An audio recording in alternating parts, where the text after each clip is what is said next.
Buenos días. Sí. Vamos a modificar algo en el sistema habitual del foro de la ciudad. El ministro va a comenzar a hablar inmediatamente ahora, porque dentro de media hora aproximadamente, dentro de una hora, tiene que retirarse. De modo tal que, por favor, que ande bien esto porque me va a dar un ataque. Si me conocen, ya saben que esto no es mentira. Bueno, divino azorado. Todos conocen al ministro Garabano, de modo tal que voy a omitir lo que hacemos habitualmente, que es leer su currículum, y voy a señalar que después de su media hora o 20 minutos de exposición, como también es costumbre, vamos a tener abiertas las preguntas. Les pido encarecidamente que sean preguntas y nada más que preguntas lo más breves y concisas posibles para aprovechar la presencia de Germán en este acto. Va a hablar de los desafíos de la justicia. Menudo tema. Muchas gracias. Sí. Buenos días a todos. Gracias, Guillermo. Con Guillermo me une una vieja amistad ya. Y para mí es un verdadero gusto y honor poder compartir con ustedes algunas breves reflexiones y después abrir a preguntas.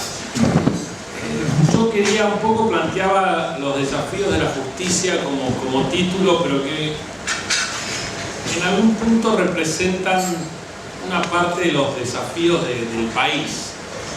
Yo estoy convencido, y lo habíamos planteado en su momento en una agenda que hicimos con FORES, con el Foro de Estudios sobre la Administración de Justicia, antes de asumir como ministro, sin saber que iba a ser ministro, en términos que hoy el sistema de justicia, entre muchos desafíos, presenta dos temas que son centrales y que tienen, si se quiere, un eje común que tiene que ver con el sistema de justicia en general y con la justicia en particular. Por un lado, todo lo que tiene que ver con la inseguridad o el crecimiento del delito, donde la justicia, si bien no es el elemento central, pero juega realmente un papel muy importante, y las señales que envía la justicia son muy importantes. Y el otro tema tiene que ver con la previsibilidad, tiene que ver con el Estado de Derecho, y estos dos elementos son centrales porque los países que realmente se han desarrollado, todos han tenido crisis económicas, todavía hoy algunos sufren distintas situaciones, pero tienen dos elementos para mí que son centrales. Por un lado, sociedades más pacíficas que confían en su sistema institucional, y por otro lado, sociedades donde la resolución de conflictos es mucho más previsible y tienen la posibilidad de generar un desarrollo sustentable a partir de esa previsibilidad del sistema jurídico en su conjunto. Entonces, el desafío que nosotros planteamos, y lo hemos planteado a través de un programa que se llama Justicia 2020, que trata de hacer un abordaje integral, tiene un montón de metas, tiene un montón de líneas de trabajo que ahora las veremos, pero dos de los grandes objetivos es tratar de reconstruir, si se quiere, esta previsibilidad del sistema judicial y valorar las señales que el sistema judicial envía en relación a la violación de la ley. Este programa Justicia 2020 es un programa de gobierno abierto. Por primera vez en Argentina se avanza hacia un programa de gobierno abierto como política pública, lo cual quiere decir que uno puede seguir prácticamente en línea todas las actividades que se van desarrollando en este programa.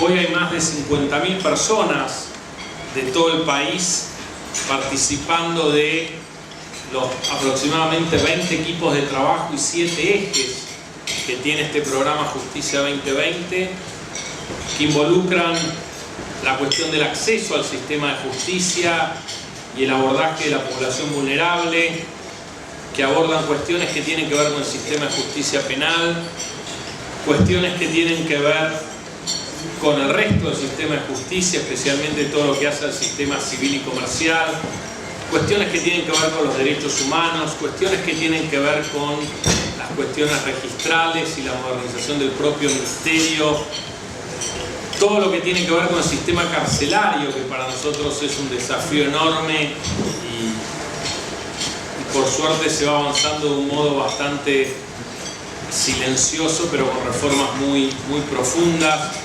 Todo lo que tiene que ver con el abordaje propio de los derechos humanos.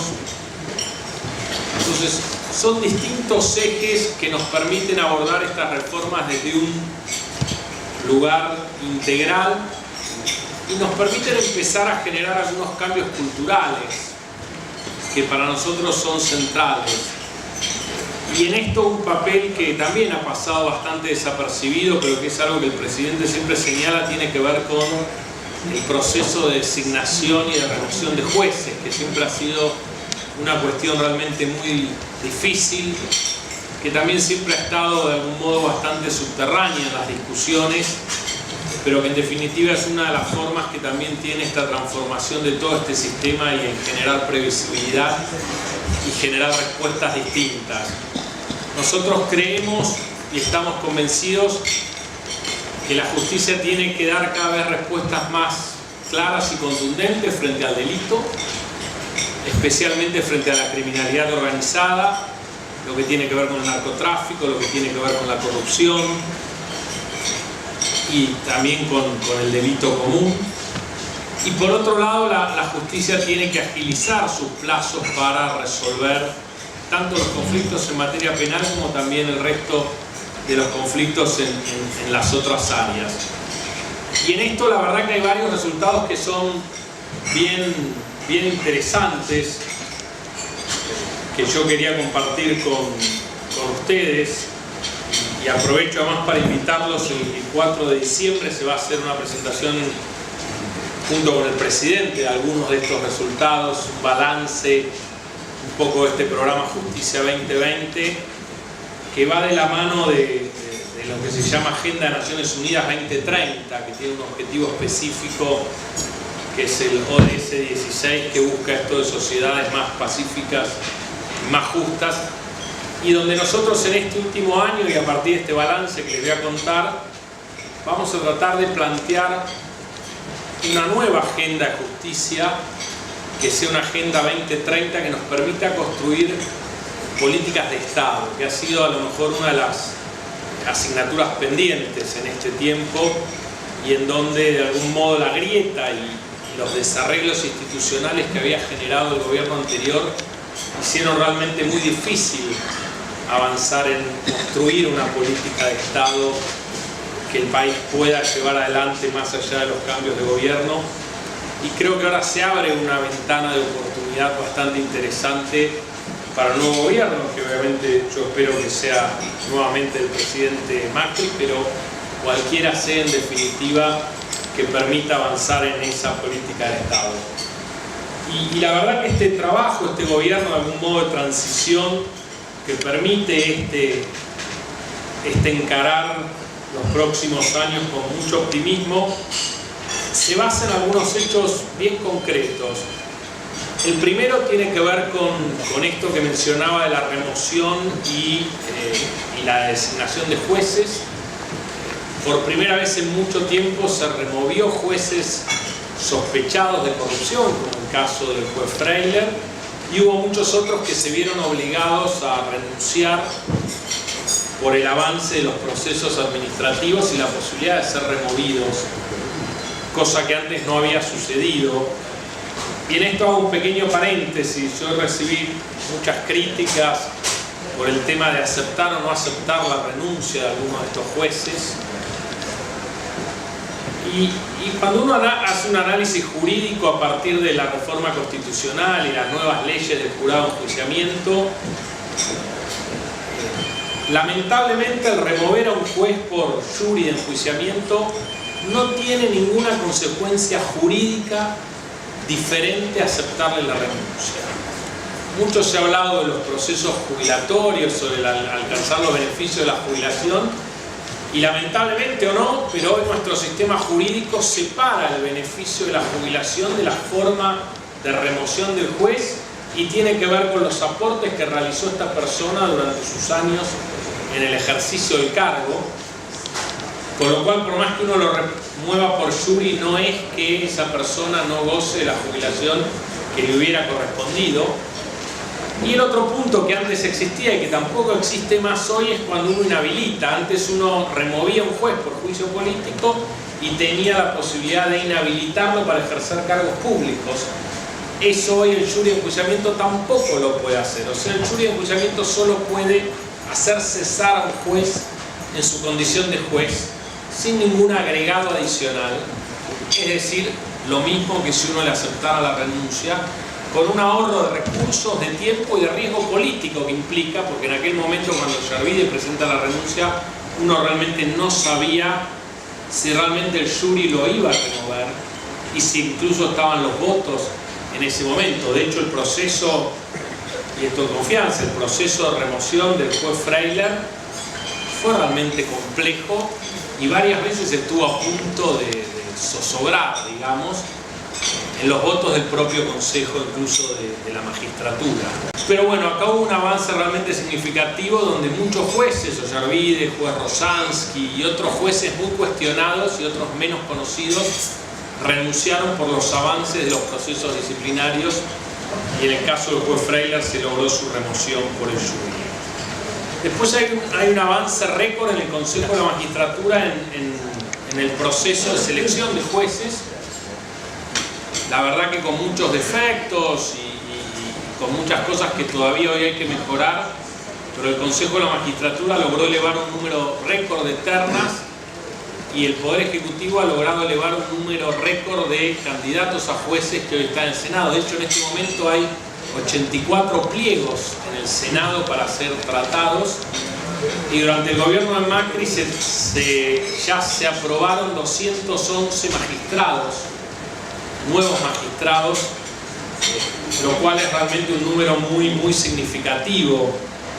La mayor cantidad de jueces designados en periodos de 4 años de mandato no llegaron a 300, y con los 211 que están, los 84 que están en el Senado, más los que se van a elevar en los próximos meses, probablemente el presidente Macri sea el presidente que más magistrados designó en un año, y probablemente sea el presidente que más magistrados designó en los 4 años de periodo.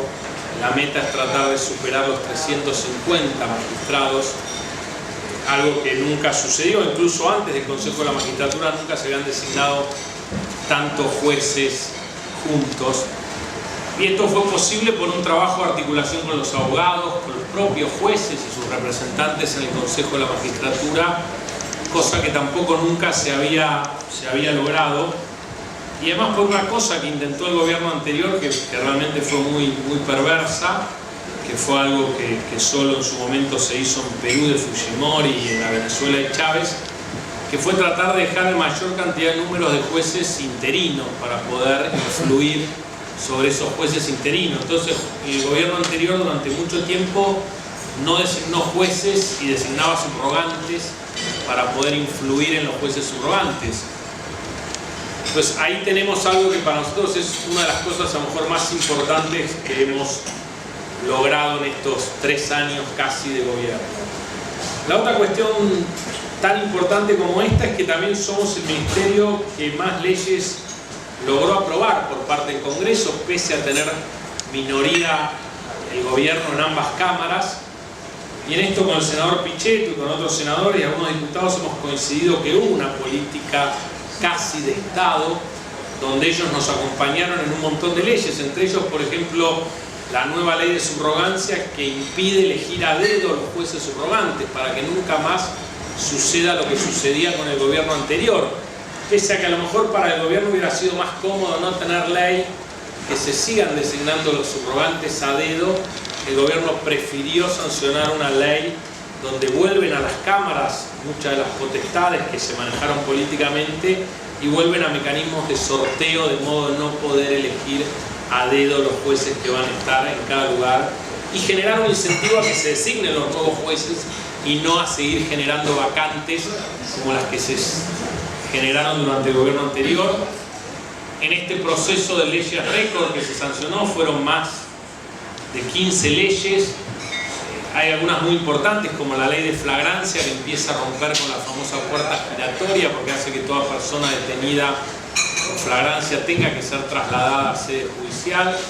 Y si bien todavía algunos fiscales y jueces se resisten, la verdad que la ley está teniendo altos niveles de aplicación, no solo en la Ciudad de Buenos Aires, sino también en la Justicia Federal del Interior y muchas justicias provinciales que adoptaron leyes similares para evitar esto de que una persona era detenida cometiendo un delito y automáticamente recuperaba la libertad a las pocas horas de ser detenida cometiendo este delito.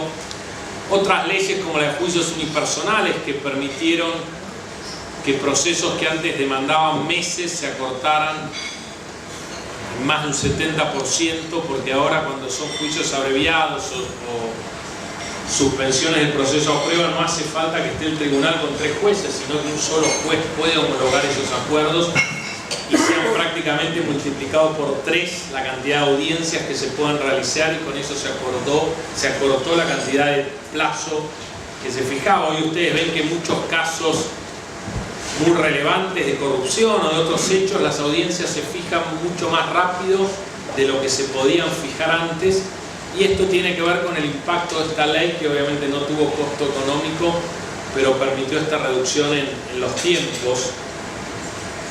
Otra ley muy importante fue la ley del arrepentido, que es la que hoy permitió el avance de la causa denominada de los cuadernos, pero también de la causa Chicone y otras causas muy trascendentes.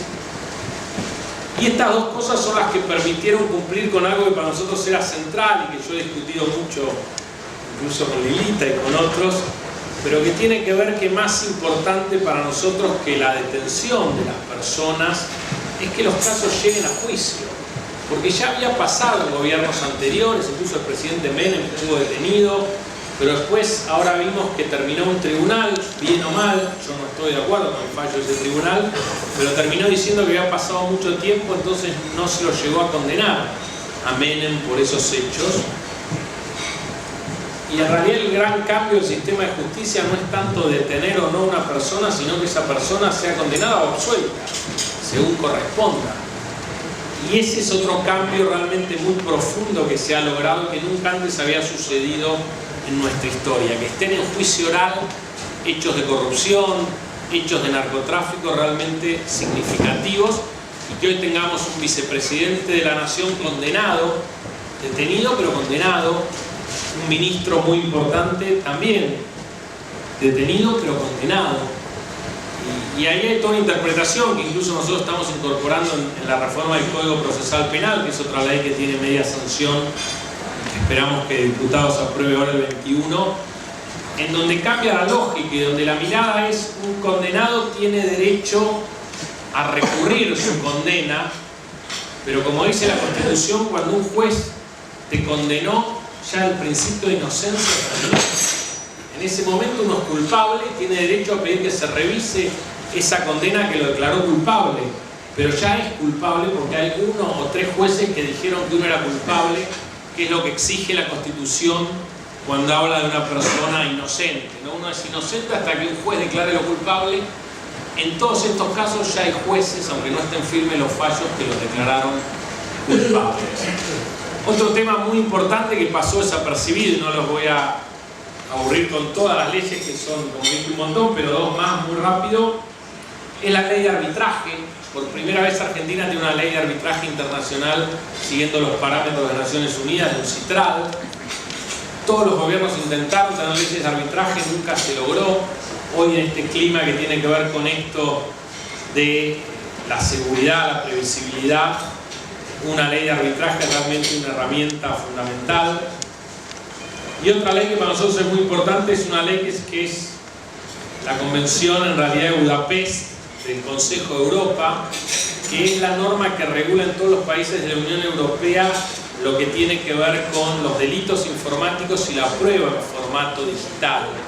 que también es algo que pasó muy desapercibido, pero que Argentina junto con Chile son los únicos dos países de Latinoamérica que tienen ratificado este marco normativo que permite no solo la sanción de determinadas conductas ilícitas en Internet, sino que además permiten utilizar de un modo legal, apropiado, con su justa valoración, todo lo que son las pruebas en entornos digitales, los videos, las filmaciones, los correos electrónicos y todo lo que hoy se utiliza de prueba, que es la mayoría en los nuevos delitos y en los nuevos casos civiles. La mayoría de las pruebas hoy son en entornos digitales. Poder utilizar esto de acuerdo a estándares de la Unión Europea, que también son cosas entre muchas otras que pasaron desapercibidas. Otro aspecto que para nosotros es y ha sido realmente muy importante es el tema de acceso a justicia. Argentina lidera hoy, junto con Holanda y Sierra Leona, a nivel mundial un grupo de acceso a justicia a la población más vulnerable, con una experiencia realmente muy exitosa. Hay 90 centros en todo el país que atienden a más de 350.000 personas todos los años y cada vez más. Y ya no solo asisten legalmente a gente que tiene consulta jurídica, sino que además asisten a las víctimas de delitos, que era siempre los grandes olvidados en el derecho penal. Otra de las leyes que se había aprobado es esta, la Ley de Protección de Víctimas, y que se puso en marcha a través de estos centros de acceso a justicia, el Centro Nacional de Asistencia a las Víctimas. Esto que decía que antes el imputado tenía sus abogados, pero las víctimas no, hoy es una realidad, y hoy las víctimas pasan a tener su propia representación y su propio asesoramiento legal, que para nosotros es también muy importante porque rompe ese paradigma de que siempre pobrecito el victimario y la víctima era el gran olvidado del proceso.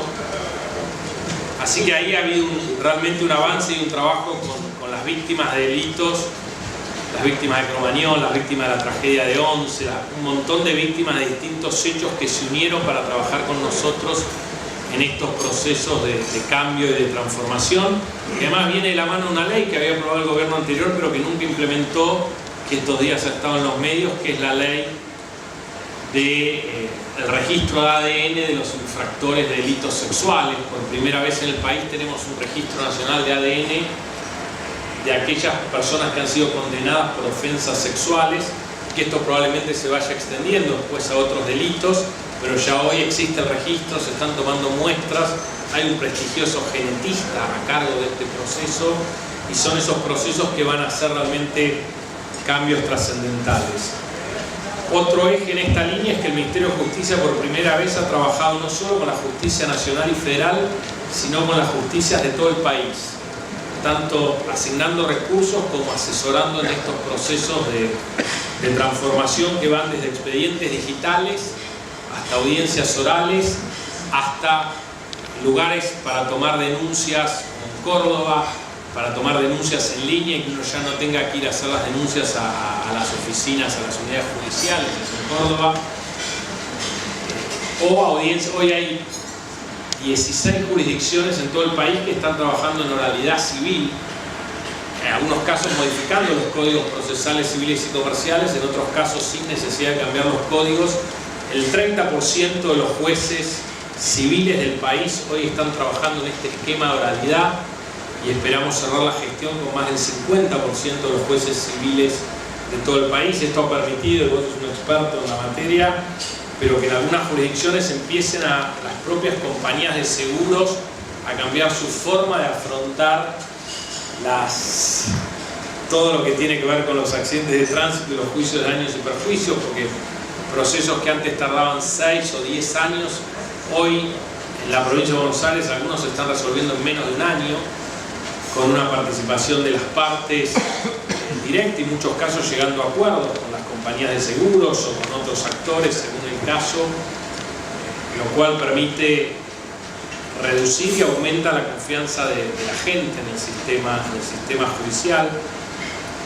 Otra transformación también para nosotros muy valiosa, y perdón el salpicado, es el tema de cárceles.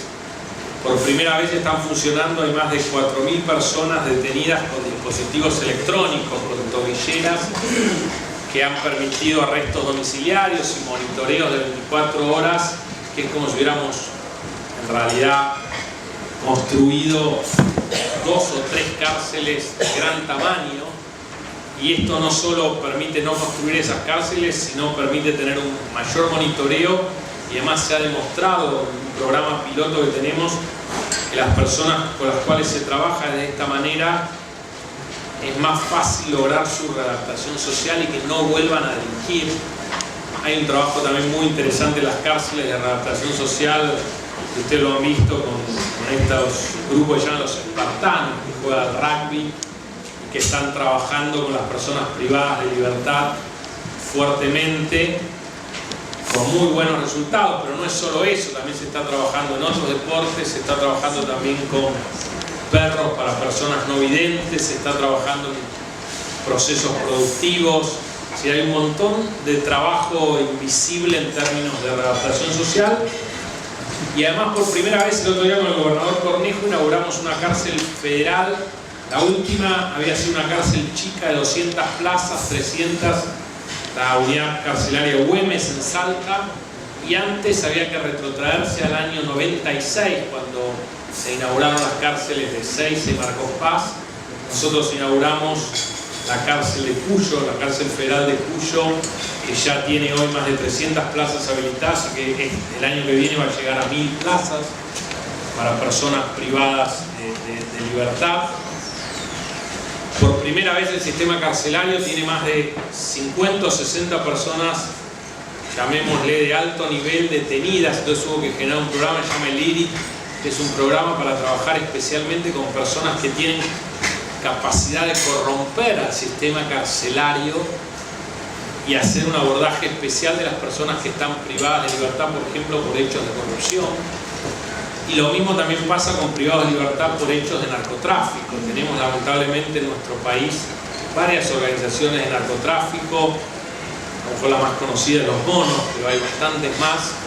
El otro día cuando yo visitaba la cárcel de Seiza, el juicio de Los Monos, el último, lo está haciendo el sistema de justicia federal. Por un tema de seguridad, las personas no son trasladadas a Rosario, sino que están los 16 detenidos en Ezeiza y se hace un juicio por videoconferencia, porque realmente el traslado de estas 16 personas es de altísimo riesgo y altísimo costo, y lo hemos podido solucionar con un sistema de videoconferencia. Y la mayoría de los jueces, el propio debido, ha pedido que muchas de las participaciones en juicio o en audiencias con jueces se haga por videoconferencia para no ser trasladado, y así se hacen. Entonces realmente son, y hay muchas más cosas, pero tampoco no los quiero aburrir y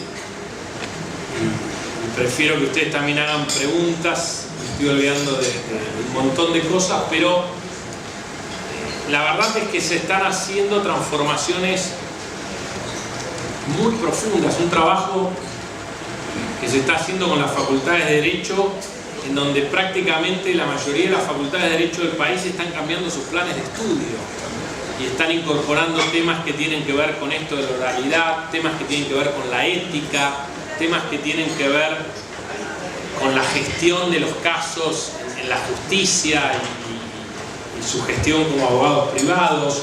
Es decir, todo un cambio con la cultura de llegar a acuerdos y no del conflicto o de la litigación. Es decir, toda una serie de cambios en donde no solo son cosas que estamos haciendo efectistas para el corto plazo, sino realmente trabajando para el largo plazo con transformaciones que generen cambios muy profundos. Hay un código penal ya redactado, que seguramente en marzo se eleve al Congreso. Hay una ley penal juvenil también ya terminada, que hoy justo discutimos en gabinete, pero que también es probable que el año que viene, en marzo o antes, se eleve al Congreso Nacional. Es decir, hay un montón hay un código procesal civil y comercial muy avanzado. Hay un montón de transformaciones que realmente se han podido hacer en estos 3 años y que, bueno, nos dan entusiasmo para que, ya sea que siga el presidente Macri, que creemos que sí, u otro gobierno, poder realmente sentar bases y dar materiales técnicos y sólidos que permitan este proceso de transformación de todo el sistema jurídico, judicial, que nuestro país necesita para poder convertirse en un país, por un lado, más seguro, donde todos podamos vivir de un modo más pacífico, más tranquilos, pero también con mayores estándares de previsibilidad que permitan que se desarrollen nuevas empresas, nuevos emprendimientos, para que el país pueda entrar en una senda de crecimiento realmente sostenida. Así que bueno, muchísimas gracias a ustedes.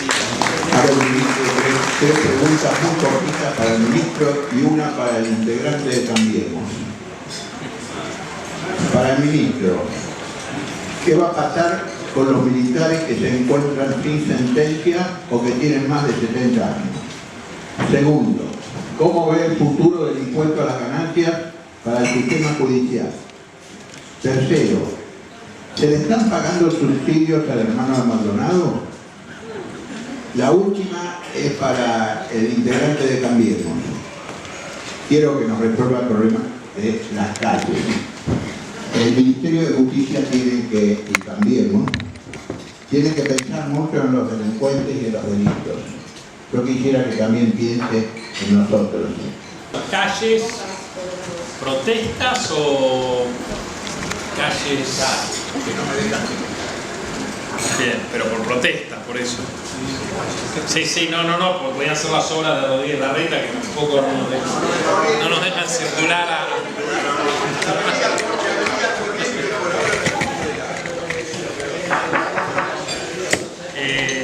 A ver, de atrás para adelante, dos cosas. Yo fui fiscal general de la Ciudad de Buenos Aires. El nuevo Código Penal prevé algunas regulaciones adicionales a las que ya existen. Y en esto, no sé si integrante de Cambiemos sí lo soy, pero nunca tuve militancia así partidaria. Yo creo que ahí hay una necesidad de la propia ciudad de tomar decisión política. Hoy la ciudad tiene un montón de herramientas y algunas yo las he usado cuando era fiscal, que permiten controlar en algún punto muchas de estas manifestaciones y de cortes.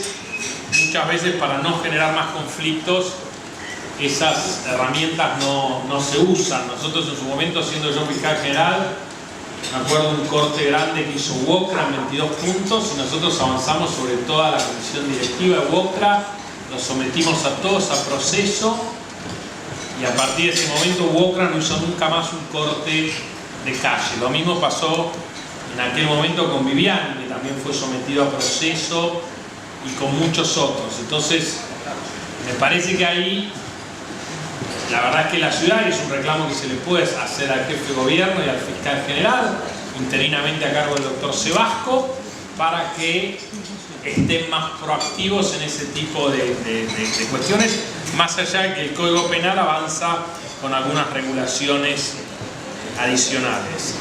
Maldonado. A Maldonado nunca se le pagó ningún subsidio, yo lo aclaré en un tuit que fue muy cuestionado, y nosotros mismos habíamos dado sí la información.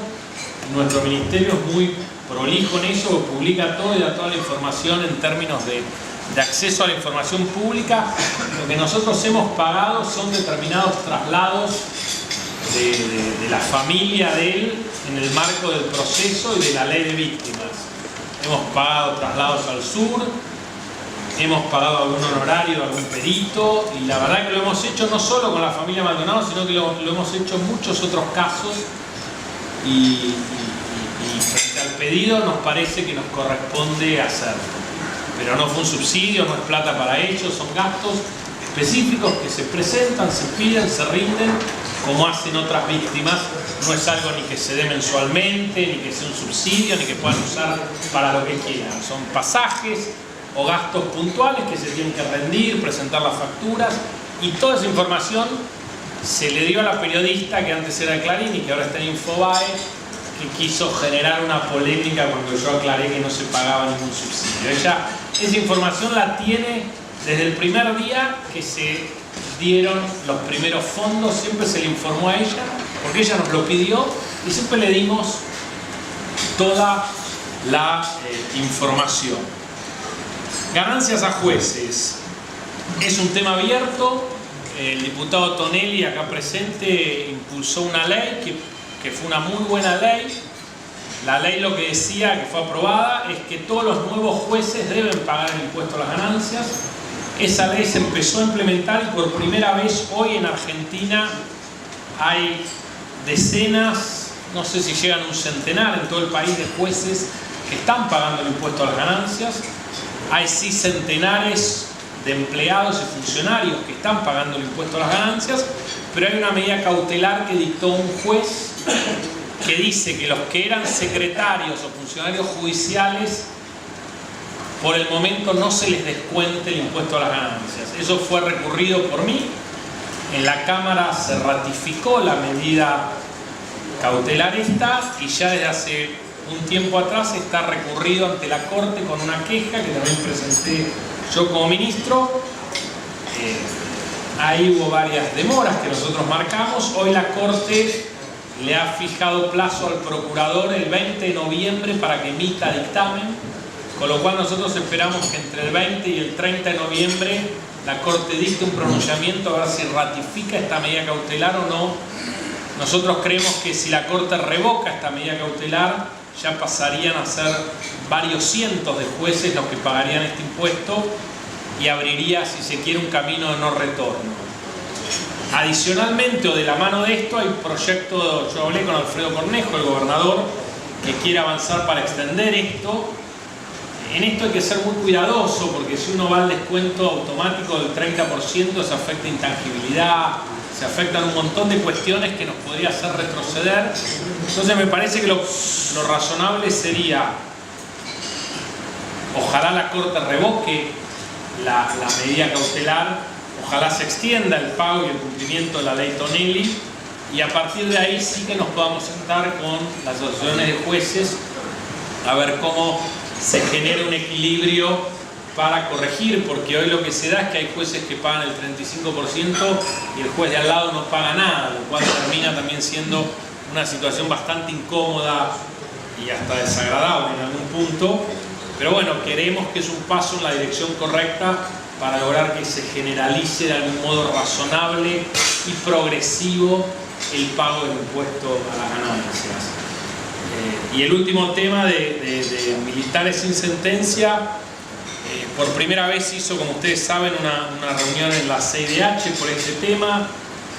Se publicaron artículos del líder de Human Rights Watch, el chileno José Vivanco, y hoy prácticamente el 70% de las personas mayores de 70 años vinculados a esta causa están cumpliendo arresto domiciliario. Yo tengo en mi teléfono los números y hubo realmente un cambio muy significativo. Antes la relación era la inversa, solo había un 20% cumpliendo domiciliario y más de un 80% detenidos en unidades carcelarias. Hoy, de los mayores de 70, la relación es la inversa. Hay entre un 70 y un 80% en su domicilio y solo resta aproximadamente un 20%, 30% de personas que están privadas de libertad, y eso es una decisión que cada juez debe tomar en cada caso concreto. El Servicio Penitenciario Federal informa a los jueces sobre la situación y sobre que realmente el sistema carcelario no está preparado para tener a personas con dolencias físicas y de esa edad detenidas en prisión.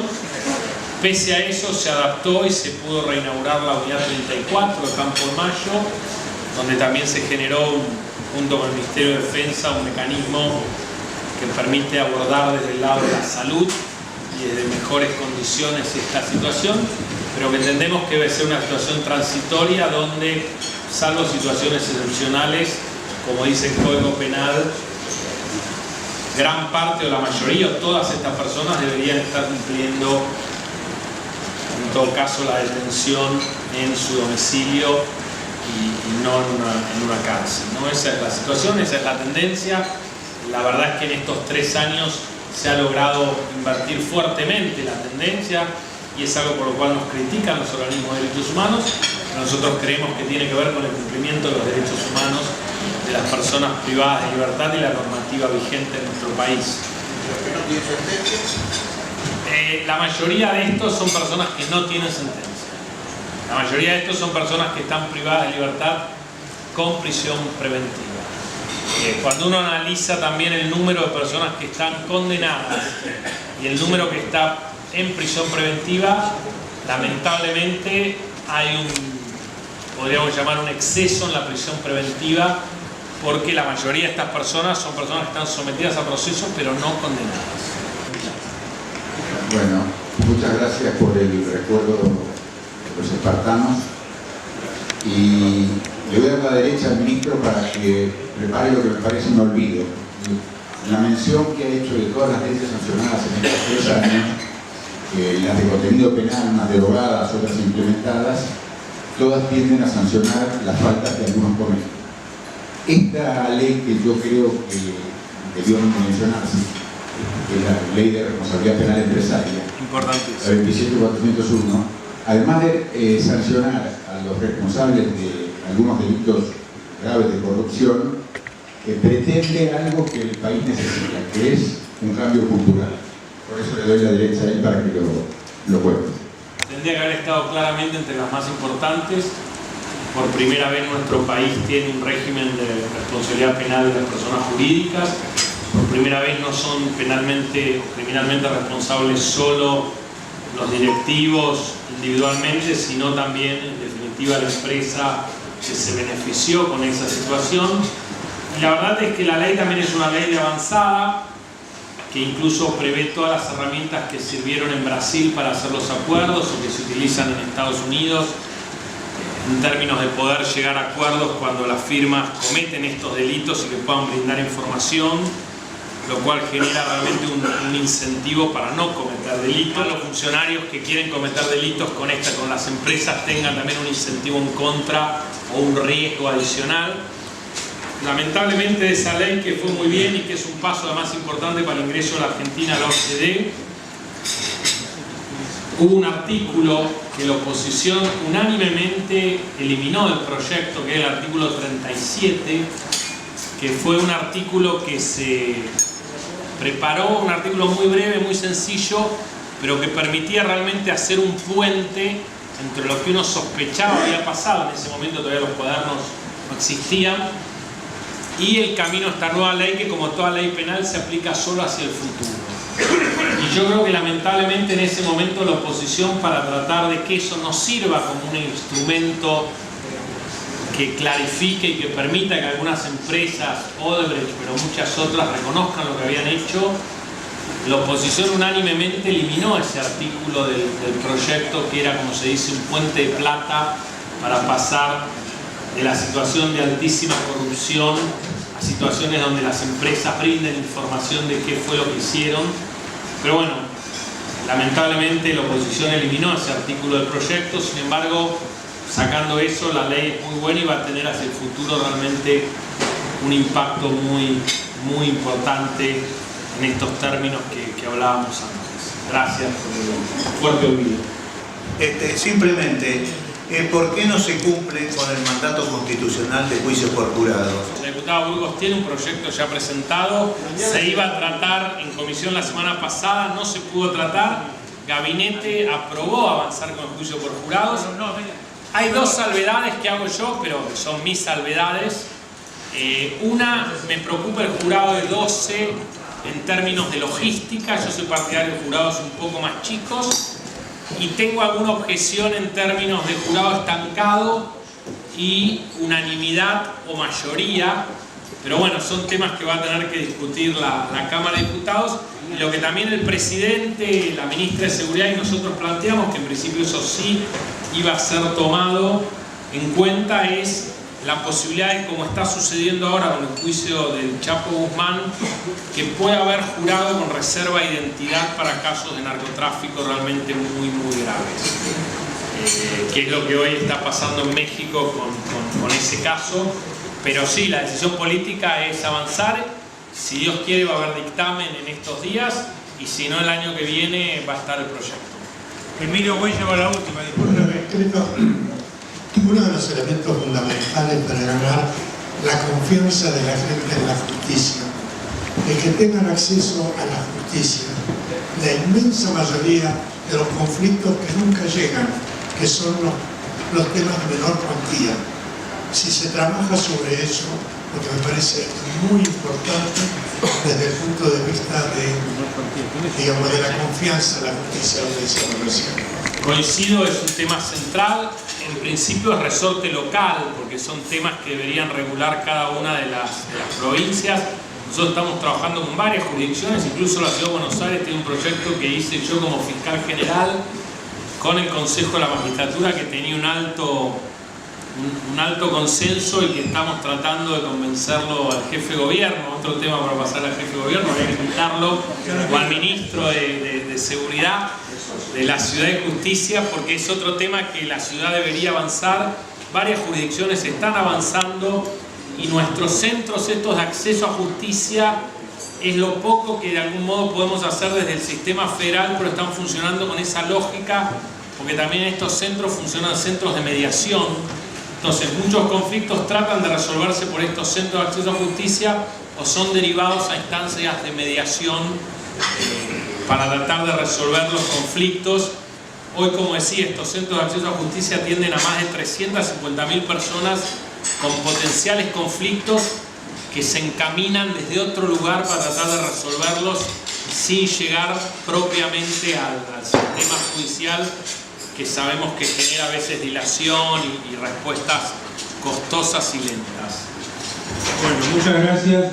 Otra vez lamento las circunstancias de que vamos a tener que poner fin a este encuentro en términos absolutamente novedosos, pero como recuerdo de su paso por esta tribuna, le voy a entregar a Germán el Negro, como le decíamos, una foto, una medalla que acuñamos cuando se cumplieron los 200 años de la independencia, y un diploma donde consta que hoy estuviste. Así que tu secretaria va a poder, tu asesora va a poder justificar la demora. Muchas gracias.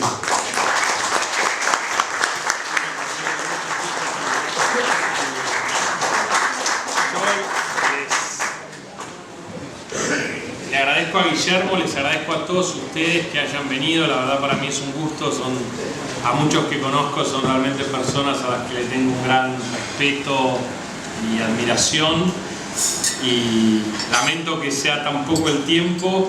De todas formas, queda acá el diputado Tonelli, que como integrante además de la Mesa de Justicia, la verdad con alguien que para mí es un gusto trabajar y que realmente trabajamos en equipo y está muy imbuido de todas las cosas que hacemos, puede seguir perfectamente contestando preguntas y dando su mirada a estas cosas. Así que, muchas gracias.